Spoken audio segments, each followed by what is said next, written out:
Bueno, para iniciar este día les quiero proponer que hagamos un ejercicio de imaginación, porque vamos a desarrollar un poco el lado derecho de nuestro cerebro. Entonces les voy a pedir que cierren sus ojos por unos segundos y vayan imaginando lo que yo les voy diciendo. ¿Listos? Ok, imaginen a una mujer más o menos de 45 años, alta, unos 75, su tez muy, muy blanca, casi como el color de la leche, sus labios rojos, sus mejillas sonrojadas, ojos verdes, mirada intensa y penetrante, una cara angular. Ahora pónganle una capa negra y pónganle una corona. ¿Ya la tienen en mente? Abran sus ojos. ¿Coincide con esta imagen? Creo que todos la conocemos. Seguramente tenía un nombre, pero la conocíamos como la madrastra de Blancanieves. Y bueno, la madrastra de Blancanieves, no sé qué sensaciones les producía, a lo mejor miedo, terror, a lo mejor un poco de respeto. A mí en lo personal me producía como inquietud, ¿no? Yo me preguntaba, ¿por qué hace lo que hace si siempre le sale mal, ¿no? Pero sigue intentándole una y otra vez. Para mí, el cuento de Blancanieves es un momento muy especial porque fue la primera película de dibujos animados que vi. Y además la vi en un cine de la Ciudad de México que se llamaba el Cine Continental, le conocíamos como la casa de Disney. Entonces, cuando ustedes entraban al cine, afuera había un castillo. Entonces, parecía que estaban entrando al castillo de Cenicienta. Y ya que estaban dentro de la sala e iban bajando por cada uno de los escalones, alrededor veían los personajes de Disney. Y era como entrar a otro universo. Entonces, para mí fue algo mágico, fue maravilloso. Era la historia del bien sobre el mal, una historia de amor, los enanitos, o sea, tenía muchas cosas que la verdad dejaron para mí una gran enseñanza. Ya tiempo después, ya de grande, me puse a pensar, bueno, ¿por qué hacía esto la madrastra, no? Y yo creo que la madrastra era como muchas de las mujeres que estamos aquí, no en el tema de maldad ni la posibilidad de hacer envenenamientos, pero sino más bien porque era una mujer con un propósito en la vida que era ser la más bella del reino. Y todos los días hacía su double check con el espejo y le preguntaba si era la más bella y le decía que sí, hasta que en algún momento le dijo que no y como que su mundo se tambaleó, como que le movieron el piso a la madrastra. No sé ustedes si lo hagan, pero ¿cuántos de ustedes quizá en las mañanas se ven al espejo y se dicen algo? Yo en lo personal sí me veo, me platico, más que nada me digo cosas chuscas como para alegrarme, para iniciar el día, y a lo mejor durante el día pues voy reflexionando conmigo. Para mí la madrastra no había, cuando ella hablaba con el espejo, no había otro ente detrás, sino que más bien eran sus creencias. Era lo que ella pensaba de sí misma, lo que le contestaba, ¿no? y lo que ella quería que fuera verdad. Las creencias al final son cosas, afirmaciones, hechos que nosotros pensamos que son verdad. No necesariamente lo son, pero creemos en ellas. Y esas creencias son como un espejo, como unos lentes, como una guía que nos llevan por el mundo. Nos ayudan a descubrirnos a nosotros, a conocernos, a descubrir a los demás y a entender el mundo. Y cuando estamos en situaciones que de repente son desconocidas, nos ayudan a cómo reaccionar, porque ya existen esas creencias. Las creencias tienen un efecto que de tanto repetirlas es como un piloto automático. Es como cuando vamos a casa y vamos manejando y de tanto recorrer el mismo camino no nos damos cuenta que ya llegamos.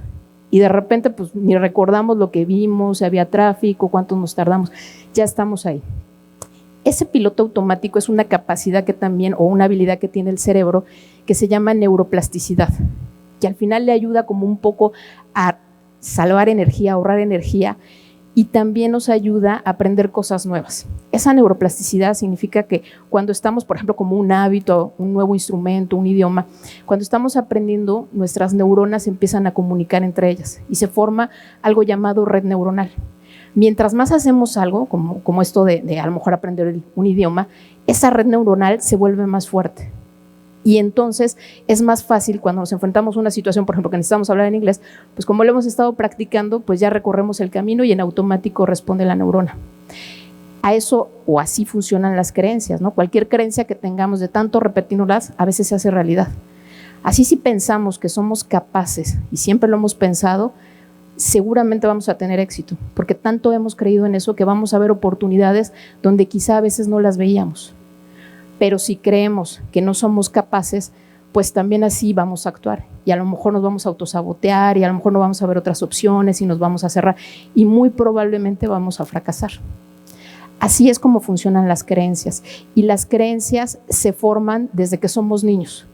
A lo mejor con la experiencia, ¿no? De repente que nos acercamos, que tocamos el fuego, nos damos cuenta que nos quemamos y entonces ya formamos una creencia de que el fuego quema.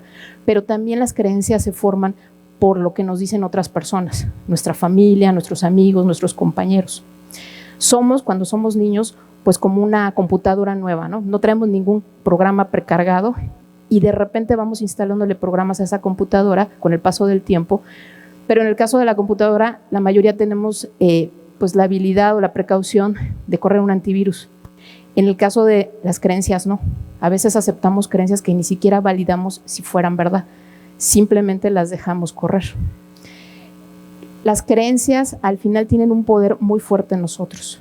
Les voy a poner un ejemplo, uno adicional. No sé quiénes sean fans de Harry Potter. Casi todos. No creo que haya aquí alguien que no lo conozca, pero si hay alguien que no lo conoce, por favor tápese los oídos porque esto es como un spoiler. Harry Potter tiene alrededor de 7 u 8 películas y en la primera película, que se llama La Piedra Filosofal, él se entera que, bueno, que es hijo de unos magos que murieron a las manos de un villano y que, bueno, a él lo invitan a estudiar a un colegio que se llama Hogwarts para ser mago. Y en una de esas que se está escondiendo, entra a una sala en donde encuentra un espejo y es el espejo de Osset.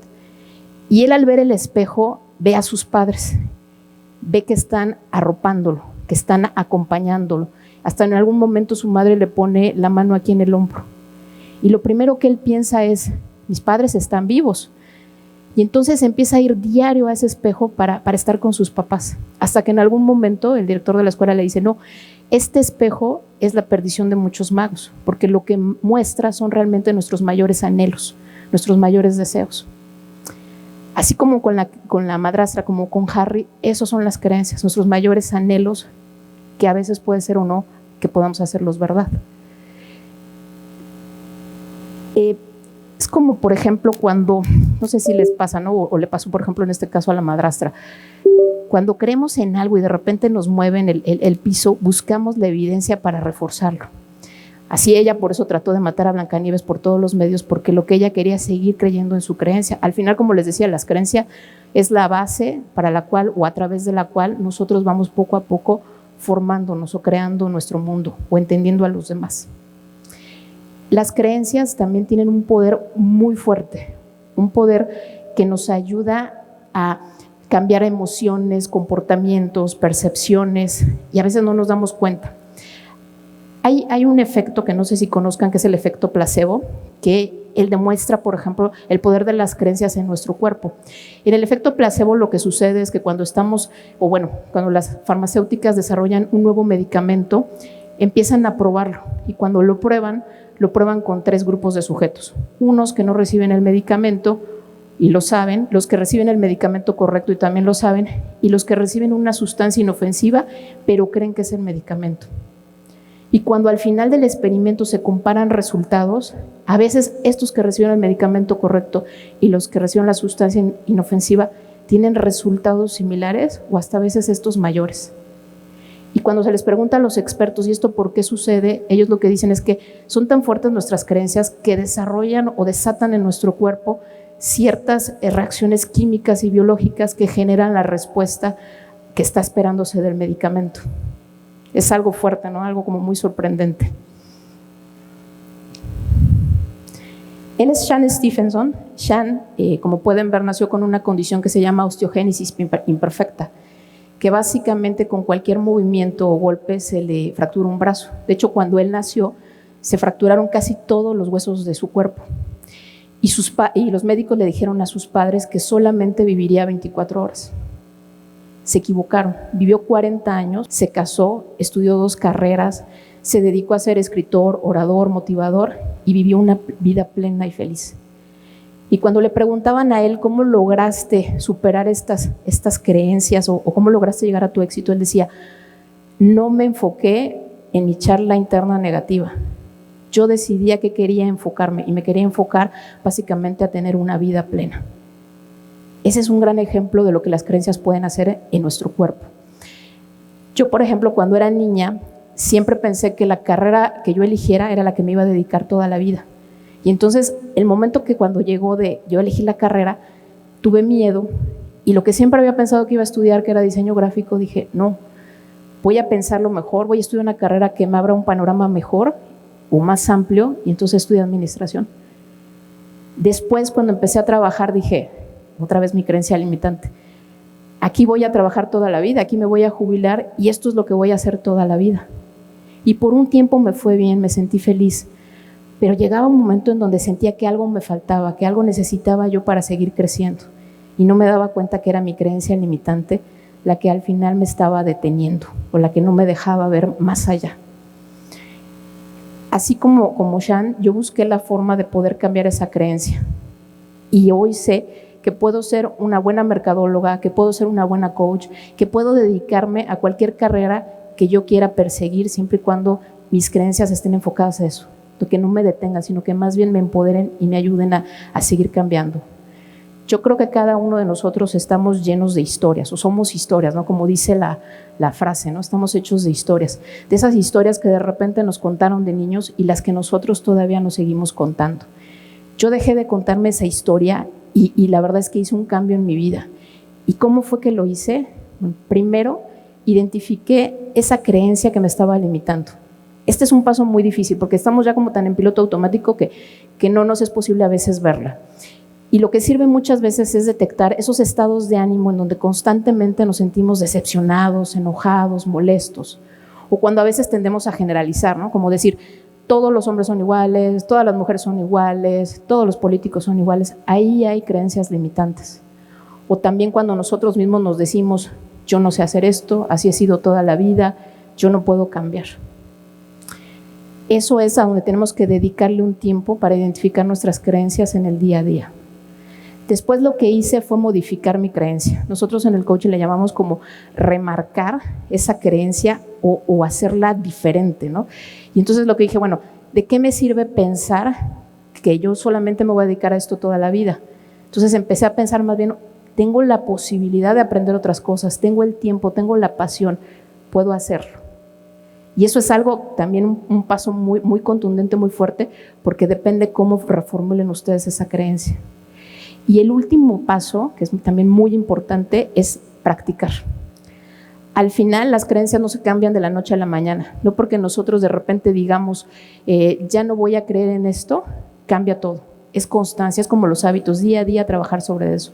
Yo desde que inicié mi práctica de coaching, claro que al inicio tenía miedo, me daba como cierta incertidumbre si realmente estaba ayudando a las personas, pero con la práctica, con el seguir día a día, con pensar que así como mis clientes o coaches estaban creciendo y aprendiendo, yo también estaba creciendo y aprendiendo. Entonces, la práctica constante es la clave para el cambio de creencias. Y hay un ingrediente más, que tengan fe en ustedes de que pueden hacerlo y que le añadan una emoción. A mí la emoción que me da tener una sesión de coaching es increíble. El poder lograr un cambio en los clientes es increíble. Entonces, busquen esas emociones que realmente despierten su pasión. ¿Ustedes creen que si la madrastra hubiera cambiado su creencia, a lo mejor a pensar de ser la mejor o la más bella del reino, le hubiera dicho, quiero ser la mejor gobernanta, quiero ser una mejor madre, quiero poner un negocio de pociones mágicas? Seguramente habría tenido más éxito, ¿no? Pero pues esa ya sería otra historia. Como les decía, estamos hechos de historias. Nosotros decidimos qué historia queremos contarnos, una que nos ayuda para alcanzar nuestras metas o una que nos limita. Hoy yo les conté una historia. ¿Qué historia se van a contar ustedes mañana? Gracias.